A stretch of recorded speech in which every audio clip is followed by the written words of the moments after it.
Pinabulaan na naman ng palasyo ang mga alegasyon na pagtatraidor umano ng Administrasyong Marcos Jr. kay dating Pangulong Rodrigo Duterte.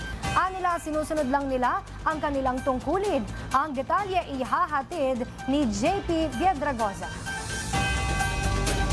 Tumutupad lamang ang Pilipinas sa commitment nito sa Interpol. Iyan ang pahayag ni Presidential Communication Office Undersecretary Claire Castro. Ito ay hinggil sa mga aligasyong tinraidor umano ni Pangulong Ferdinand R. Marcos Jr. si dating Pangulong Rodrigo Duterte at mga taga-suporta nito.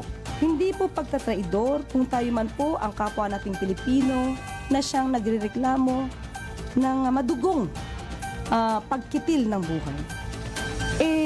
Mabibigyan din po ng hustisya kung madidinig po ang panig ng dating Pangulong Duterte. May pagtatraidor din po ba kung mismo tayo ay nagbibigay ng tsansa para ma-enjoy, no, ni dating Pangulong Duterte yung due process na pinagkait niya dati sa mga biktima ng EJK.